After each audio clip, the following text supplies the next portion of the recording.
Não importa se você está em São Paulo, Paris, Hong Kong ou Tóquio. Na aviação, a língua é uma só, o inglês. Hoje iremos falar porque usamos o inglês na aviação, saber a sua importância e entender que isso não é frescura.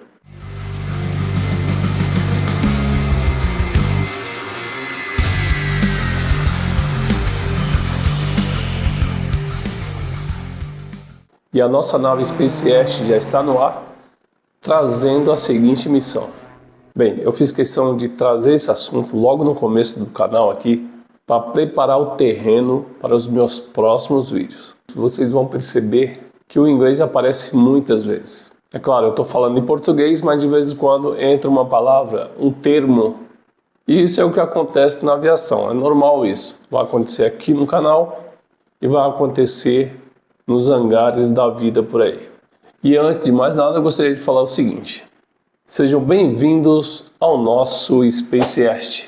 Como eu já falei, no dia a dia da manutenção, usamos muito o inglês. Ele é usado para nomear tipos de danos estruturais, por exemplo, registrá-los e consultar os manuais de manutenção. Uma coisa que a gente sempre ouve por aí, olha, a empresa tal exige inglês, mas eu nunca precisei falar uma palavra. Na aviação é diferente, você realmente precisa do inglês. É uma questão de sobrevivência, você precisa mesmo, é o teu dia a dia ali. Você tem que escrever, ler e entender tudo, para poder executar as tarefas corretamente. Então é muito importante mesmo o inglês. E aqui um pouco de contexto histórico. Em 1951, a ICAO resolveu recomendar o inglês como língua padrão para pilotos e controladores de voos. E o objetivo da ICAO, claro, era padronizar a comunicação e com isso evitar acidentes. E conhecendo bem a aviação, se ela tomou essa decisão é porque alguma coisa já tinha acontecido. E vamos a um exemplo prático aqui. Imagine o seguinte, um voo saindo do Brasil, fazendo uma escala na Alemanha e fazendo seu pouso final em Singapura. Agora imagina se cada profissional envolvido nesse voo e nos aeroportos resolve falar a sua língua local. Seria um caos, uma bagunça e certamente teríamos acidentes. Então podemos dizer com certeza que ter uma língua padrão na comunicação da aviação evita acidentes e, claro, salva vidas. E como eu já falei, em 1951 a ICAO recomendou o uso do inglês como língua padrão na aviação. Mas o foco naquela época era somente os pilotos e controladores de voo. E somente em 1985 ela deu um pouco mais de atenção para a manutenção e também recomendou o uso do inglês como língua padrão para todo mundo. E cá entre nós, isso demorou muito tempo para pegar, viu? Na década de 2010 eu fazia muitas missões internacionais. E uma das coisas que eu fazia nas primeiras semanas do cheque era traduções do português para o inglês.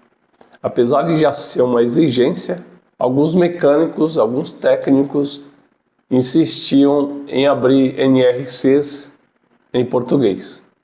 Então acabava sobrando para nós e isso inclusive onerava o cheque.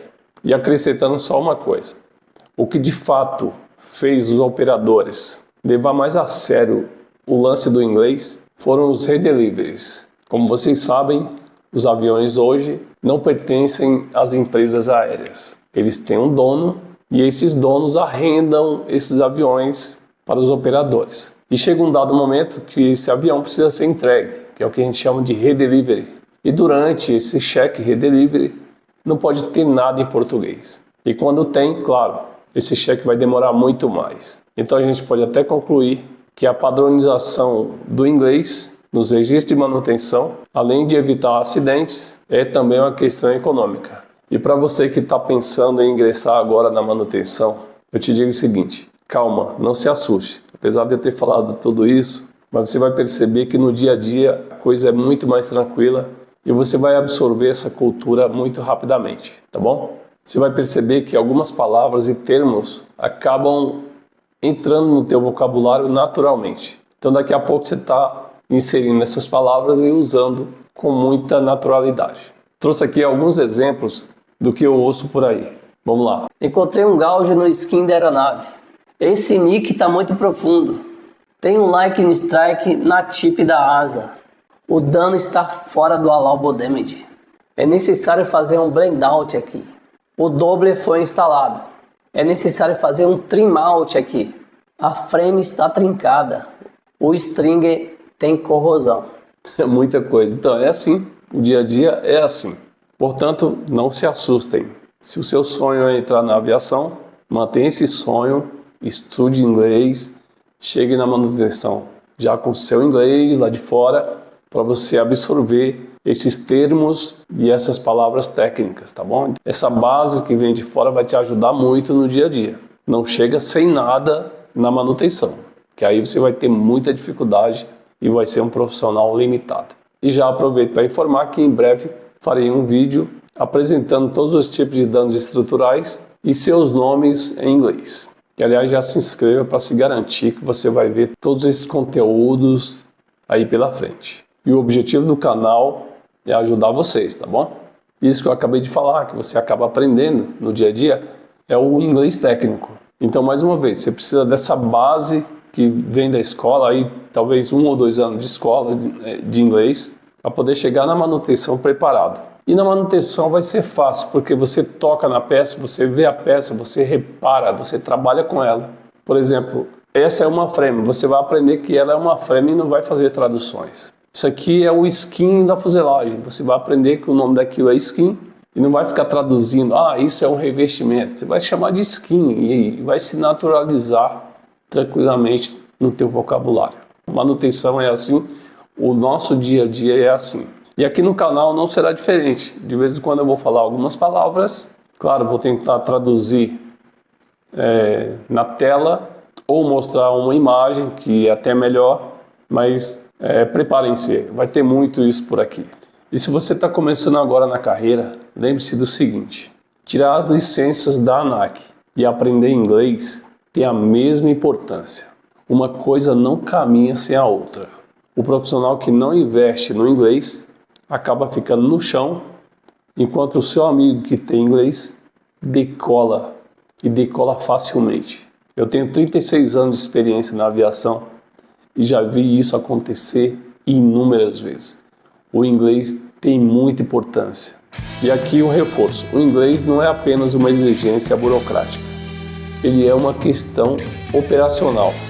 E aí você pode concluir que não é frescura, realmente é necessário, é muito importante. É o que conecta mecânicos, pilotos, controladores de voos, engenheiros, todos numa mesma frequência. Afinal, o inglês é a língua oficial da aviação. Se gostou, não esqueça de deixar seu like, de se inscrever no canal e de compartilhar esse vídeo com seus amigos, estudantes, engenheiros, curiosos e profissionais da aviação. Eu vou ficando por aqui e a gente se vê no próximo reparo. See you later, guys!